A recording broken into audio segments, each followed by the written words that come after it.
muchos los lugares, muchos pueblos del mundo, muchos países soberanos en lo que Estados Unidos ha intervenido militarmente para imponer sus políticas y sus intereses. Siempre por encima de los derechos humanos, por encima de la soberanía de los países, de los pueblos, invadiendo con sus fuerzas militares, como bien sabemos y como el mundo conoce realmente. Recientemente, el 5 de febrero de este año 2022, el Servicio de Investigaciones del Congreso de los Estados Unidos compiló centenares de casos en los cuales Estados Unidos utilizó las Fuerzas Armadas en el exterior en situaciones de conflicto militar o de potencial conflicto, a los efectos de proteger a los ciudadanos de los Estados Unidos y promover los intereses de los Estados Unidos. Se cuenta que desde la creación de los Estados Unidos han habido 31 invasiones militares en el continente americano y 28 en otros continentes.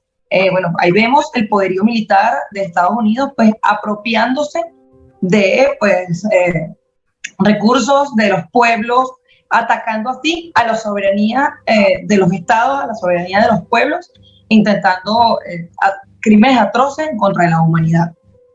De hecho, Arlet, y es que desde el 11 de septiembre del 2002, por ejemplo, los Estados Unidos han invertido más de, óigase bien, $8.000 millones americanos en su intervencionismo militar en Afganistán, en Irak y otros lados de Oriente Medio nada más.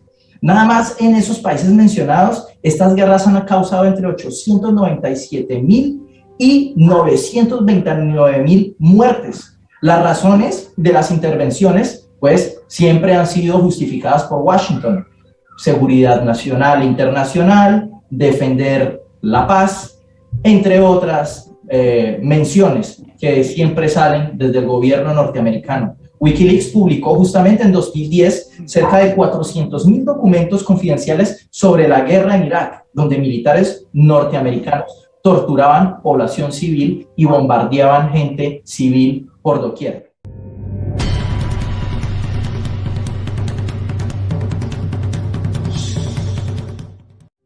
Bueno, queremos un poco, sin más preámbulos, irnos a París, donde saludamos al doctor Hernando Calvo Ospina, quien es investigador colombiano, politólogo en materia de política internacional y corresponsal del Le Monde Diplomatique, quien es profesor también. Bueno, le damos la bienvenida. Profesor, sin más preámbulos, sabemos que está conectado y quisiéramos preguntarle, si nos permite, desde su experiencia y a su criterio, ¿cuál ha sido en la región latinoamericana? O sea, ¿ha sido para la región latinoamericana un laboratorio militar norteamericano para hacer intervenciones en otras partes del mundo? Sí, muy buenos días. Muy buenos días, muy buenas tardes. Adelante. Gracias por esta invitación y por esas dos primeras intervenciones sensacionales que he escuchado aquí. Mire, para responder tengo que irme un poco en la historia. Tengo que irme y voy a ser muy corto, muy preciso, porque voy a dar datos muy precisos. Y tengo que ir hasta el final de la Segunda Guerra Mundial. Cuando termina la Segunda Guerra Mundial y Estados Unidos se erige como la principal o la única potencia política y militar en el mundo, lo primero que trata de hacer en el continente americano, en América Latina, es que todos los países de América Latina estén a su favor y bajo su sombrilla. Y es así como en 1947 crea el Tratado Interamericano de Asistencia Recíproca, TIAR. Era un tratado militar donde Estados Unidos tenía la total influencia sobre los ejércitos latinoamericanos. Esto se hizo ya desde, estoy hablando de 1947, para prepararlo a los ejércitos latinoamericanos a un ataque del comunismo, a un desembarco del comunismo que lógicamente iba a llegar por el lado de la Unión Soviética y de los países que en ese momento estaban ya conformando lo que se llamó el bloque socialista. En abril de 1948, al año siguiente, pasa algo muy importante también para la historia, y no solamente para la historia de América Latina, y es la creación de la Organización de los Estados Americanos, OEA. ¿Por qué es importante? Es importante por dos cosas, porque la base filosófica e ideológica de la OEA pasó a ser la base ideológica y filosófica de la Guerra Fría. Esto, cuando uno lee las bases de la OEA, se da cuenta de que son las bases de lo que nunca se escribió en ningún papel, pero que fue la Guerra Fría. Esta confrontación que Truman y Churchill le impusieron a la Unión Soviética. Y algo que pasó también después de eso es que es en Bogotá donde se hace la OEA, y en Bogotá sucede la primera confrontación política de la Guerra Fría.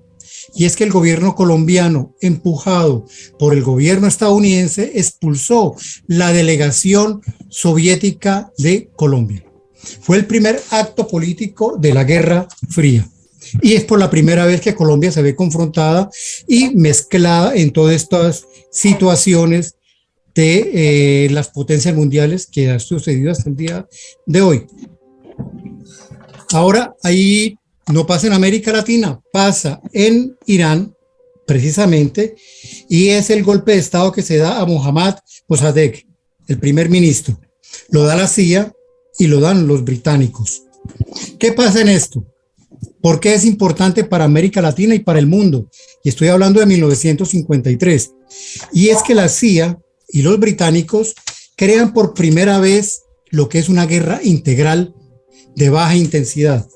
En esta guerra de baja intensidad, para derrocar a Mohammad Mossadegh, se utilizó la publicidad a gran escala, la guerra psicológica, la guerra comercial interna y la desestabilización interna hasta en las mismas fuerzas militares. Ahí se utilizó por primera vez la guerra integral para cortar de cabeza a los estados que no le interesaban. Al año siguiente, en 1954, y ya volvemos a América Latina, esta misma guerra integral se perfecciona y se aplica en Guatemala para darle el golpe de Estado al presidente Jacobo Arbenz. Hay una cuestión muy particular en el golpe de Estado a Jacobo Arbenz, que había sido un militar, un hombre de derecha, pero nacionalista, que quería simplemente darle tierras a los campesinos y a los indígenas. Y es que los Estados Unidos la CIA da este golpe de Estado en Guatemala y hizo creer a Naciones Unidas y a la OEA de que por intermedio de Guatemala iban a llegar los soviéticos y iban a entrar así a Estados Unidos. Imagina un país como Guatemala, cómo iba a poder hacer eso, de que los soviéticos y el comunismo llegaran hasta Estados Unidos.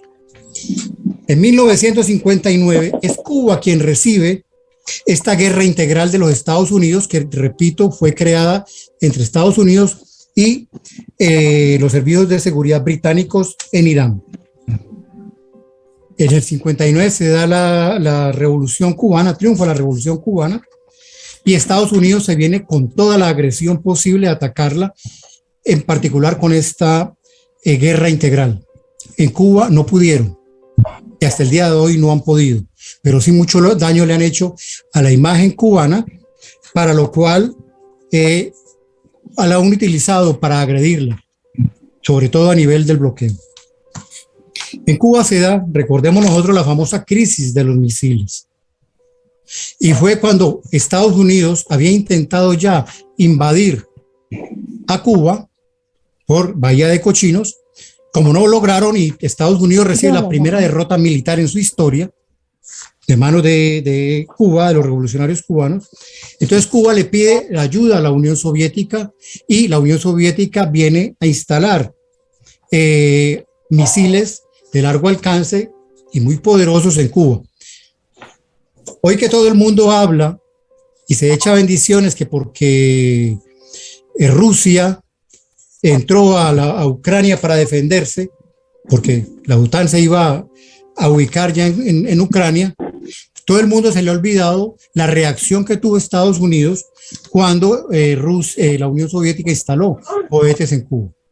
Casi hay una cruenta guerra nuclear en esos momentos, porque Estados Unidos no aceptó para nada que Rusia instalara misiles en Cuba, que estaba a 90 kilómetros de distancia. Muy bien, hay algo también muy importante en esta historia, y es que se acaba el bloque socialista, desaparece la Unión Soviética y el bloque socialista. Esto afectó a todo el mundo, a todo el mundo. Y comenzando que muchos partidos comunistas y partidos de izquierda comenzaron a ya casi que a pasar a la derecha, no todos, pero sí una buena cantidad. Esto ya lo había trabajado Ronald Reagan, un personaje bastante oscuro y bastante peligroso y terrorista para la América Latina, con un acto muy particular que se dio a comienzos de su gobierno, con el triunfo de los sandinistas en Nicaragua. Este triunfo de los sandinistas en Nicaragua es fundamental en la historia militar y de represión para América Latina. ¿Por qué? Porque Ronald Reagan, que también dijo que por ahí iban a meterse los soviéticos y llegar a Texas, así lo dijo Ronald Reagan, militarizó totalmente América Latina y buena parte a Nicaragua y Honduras y buena parte de América Latina, y creó la Contra. O sea, lo que se había inventado en Irán, que se instaló en Guatemala, que se instaló en Cuba, se impulsó en Nicaragua. ¿Qué pasa con la Contra? Que la Contra nicaragüense fue financiada no solo con las armas que Estados Unidos le vendía a Irán, que en esos momentos era su gran enemigo, sino que también una buena parte fue financiada con el tráfico de droga. Lo que voy a decir no lo digo yo porque lo quiera decir.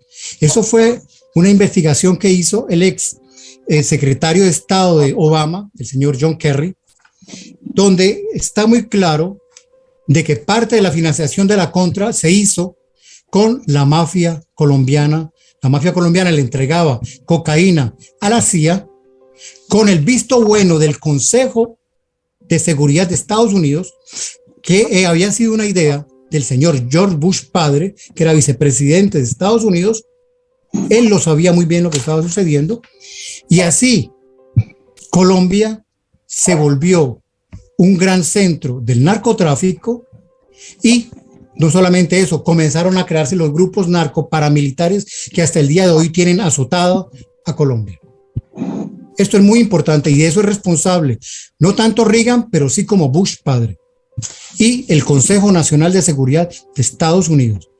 Gran parte de la violencia que vive Colombia en estos momentos se lo debe a George Bush, que, repito, permitió y empujó que los narcotraficantes colombianos les entregaran cocaína a la CIA para que con la venta se financiara la guerra antisandinista. Ahora, que los hechos históricos, que el profesor, permítame y disculpe, que los hechos históricos que usted nos viene mencionando dan pie a la actualidad, y viene la segunda pregunta. ¿Cuál es geopolíticamente la situación actual del intervencionismo militar estadounidense en la región? Viene usted comentándonos sobre hechos históricos que dan pie a lo que ocurre actualmente. Entonces, ¿cuál es esa situación actual en nuestra región? Exactamente, ahí iba a llegar. Me cortó cuando me iba a...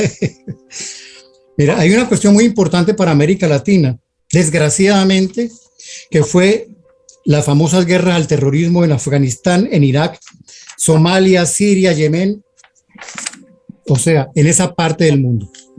Y justo en esa parte, cuando se están dando estas intervenciones militares, estas masacres, estos genocidios de Estados Unidos en estos países, aparece un hombre que se llama Chávez en Venezuela. Este hombre le cambió, como había sido la Revolución Cubana, que le cambió todo el sistema de seguridad a los Estados Unidos, porque, disculpe, pero se me olvidó algo. Estados Unidos, cuando se da la Revolución Cubana, estuvo obligado a cambiar el sistema de seguridad porque se dio cuenta que los soviéticos no eran el peligro, sino que el peligro estaba al interior de cada país, con los movimientos sociales, con los partidos políticos, y crea la doctrina de la seguridad nacional, o sea, para combatir al enemigo interno. Con Chávez, ¿qué pasa? Chávez le da un vuelco total que no esperaba a Estados Unidos, y como estaba invadiendo Afganistán, Irak, Somalia, Yemen, Siria, por eso América Latina en esos momentos tuvo un poco de respiro, tuvo dirigentes muy valiosos como un Evo Morales, como un Correa, como Lula, como Dilma, como los compañeros en Nicaragua, y comenzaron a apoderarse nuevamente de la soberanía de su territorio. También ha pasado algo muy importante en esta nueva etapa, y es la influencia de China y de Rusia en nuestro continente y en territorio latinoamericano. ¿Qué es lo que ha pasado? Que China, hay que decirlo, nunca China ni nunca Rusia han llegado a América Latina a traer asesores para enseñar a torturar ni para enseñar a matar. Nosotros en América Latina no podemos decir que los chinos han enviado tropas. No, ellos han llegado con su dinero y han invertido y se han plegado a los contratos que han firmado con cada país. Exactamente lo mismo ha hecho Rusia. Y estos dos países le han abierto un hueco político inmensamente grande a los Estados Unidos. Tremendamente grande. Y Doctor Calvo, continuando un poco con su intervención, cuéntenos un poco sobre las bases militares norteamericanas que existen en territorio colombiano. ¿Para qué han servido? ¿Qué ganan los Estados Unidos con esta movida? ¿Cuál es el riesgo que existe en nuestra región con estas intervenciones? Mira, Colombia es el Israel de América Latina. Colombia fue, cuando se crea el TIAR, lo que les hablaba yo ahora, se crea el TIAR, Colombia fue el primer país que firmó un contrato militar con Estados Unidos y fue el primer país de América Latina que recibió armamento de Estados Unidos. Fue el único país que estuvo en Corea con Estados Unidos y fue el único país de América Latina con la dictadura chilena que apoyó a Estados Unidos y a el Reino Unido a la invasión de las Malvinas. Colombia y la dictadura de Pinochet. O sea, Colombia siempre ha sido un aliado, o para mí, un arrodillado de los Estados Unidos. Por eso le soportan que sea un narcoestado. Por eso le soportan eso. Por eso Estados Unidos, que sabe que eso es un narcoestado, lo soporta, porque es que Colombia le pertenece prácticamente a Estados Unidos. Se habla de 9 bases militares. No. Son 9 bases militares totalmente controladas por tropas estadounidenses. Pero todos los batallones colombianos, todas las fuerzas, las bases militares colombianas, navales, aéreas o terrestres, Estados Unidos puede llegar a la hora que quiera y se lo apropia. Ahora, ¿qué es la importancia de eso? En primer lugar, Venezuela. Venezuela es el primer objetivo de esta militarización en Colombia. No es el narcotráfico, eso es pura mentira. Entre más plata, con el pretexto del narcotráfico, involucra a Estados Unidos en Colombia, más narcotráfico hay desde Colombia hacia Estados Unidos. No, es Venezuela. Esto es así. Y le voy a dar una cuestión, ejemplo concreto para que esté más claro. Cuando el gobierno colombiano, Estados Unidos aceptó que el gobierno colombiano negociara con las FARC, tenía 2 objetivos muy concretos de esta negociación. Una, poder entrar a los territorios donde estaban los chinos ya instaurados. Porque, repito, como China nunca nos ha hecho nada y Estados Unidos sí nos ha hecho, ya lo sabemos, crímenes en cantidad, los chinos pudieron entrar a muchos territorios donde la guerrilla estaba. Eso fue una de las cuestiones. Y lo segundo fue desarmar a las FARC para poder ingresar a Venezuela. Lo que pasa fue que muchas cosas cambiaron y por eso no se dio.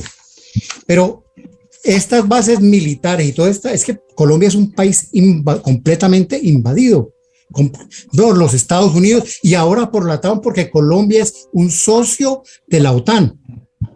Lo que quiere decir de que las tropas de los países de la OTAN pueden ir a practicar y a enseñar no sé qué cosas y militarizar mucho más a Colombia. ¿Con qué objetivo? Atacar a Venezuela. ¿Por qué a Venezuela? Porque recordemos que Venezuela tiene 2 cosas muy importantes, no, 2, 3 y muchas. Uno, tiene mucho petróleo. Venezuela y su petróleo está a 5 días de Estados Unidos y está a 45 días del Oriente Medio un barco. 45 días del Oriente Medio a Texas y solamente a 5 días desde Venezuela. Pero tiene una cantidad, ya voy a terminar, tiene minerales extraordinarios y tiene mucha agua. Esa es la base de la Doctor militarización en Calvo, Colombia. Un poco eso era lo que queríamos que nos dijera en adelante, pues por qué ha sido o no ha sido de manera tan violenta el ataque y el intervencionismo contra Venezuela, de manera violenta como ha sido en Afganistán, en Siria y en otros países que también tienen petróleo, que tienen recursos minerales, como tenemos los venezolanos y venezolanas. ¿Por qué no ha sido de esa manera abrupta, sino ha sido de otra manera? ¿Cuál es su criterio? ¿Por qué no ha optado al intervencionismo militar directo? Bueno, yo creo que hay varias circunstancias. Una que sería Colombia quien tuviera que, junto con algunos aliados de América Latina, meterse a Venezuela. En Venezuela viven 5 millones de colombianos, algo que a todo el mundo se le olvida. Y no sé cuántos de esos 5 millones colombianos estarían de acuerdo en que Colombia invadiera Venezuela. Esa es una cuestión. Lo otro, que Venezuela tiene un poderío militar muy fuerte ahora. No es cualquier cosa ahora invadir a Venezuela. Eso lo pensó Chávez. Y ahí vino el apoyo de Rusia. Rusia no ha invadido Venezuela, pero lo ha apoyado militarmente. Y eso se debe también porque Estados Unidos no se ha metido. China tiene muchas inversiones en Venezuela y Estados Unidos también tiene que pensar en ese momento eso. Pero ya se ha demostrado que si Colombia tiene un gran poder en sus fuerzas armadas, pero en guerra irregular, no hay quien le gane en Colombia, en el mundo, a Colombia sus fuerzas armadas en guerra irregular. Son 50, 60 años de experiencia combatiendo guerrillas. Pero Venezuela tiene ya mucha experiencia y un armamento muy completo para guerras regulares. Además de eso, se mete allá Estados Unidos, y Estados Unidos está muy cerca de Venezuela, muy cerca. Y se mete a la OTAN, cerca de Venezuela está Francia, con la Guyana, está Aruba, Holanda. O sea, se volvería un polvorín completo. Y no podemos olvidar que también está Nicaragua cerquitica, que va a defender a Venezuela. Cuba no se va a quedar quieta. O sea, ahí, por eso lo que le metieron a Cuba, a Venezuela, fue lo que se inventó en 1953 en Irán, que después se impuso en Guatemala y en Chile también. La guerra integral de desestabilización. Repito, el saboteo económico, la propaganda de guerra, la guerra psicológica y todo esto. Pero eso es lo que han tratado, y tratar de matar, como han tratado y trataron de hacer en Cuba, a los dirigentes. Pero sobre todo esta guerra integral de desestabilización. Una guerra frontal sería realmente, yo no creo que Estados Unidos, con todas las guerras que tienen armadas, puedan meterse o quieran meterse directamente en Venezuela. Pero como ellos son locos, y primero golpean y después preguntan, todo es posible. Pero ellos también saben a qué se meten. Muchísimas gracias al doctor Calvo Ospina, quien estuvo conversando con nosotros y haciendo disertaciones sumamente importantes. Agradecida porque además a mí en lo particular pues me sirve, digamos, toda la disertación por tratarse de mi país. Evidentemente, estamos justamente escuchando al doctor Calvo Ospina desde París, a quien agradecemos justamente esta intervención y quien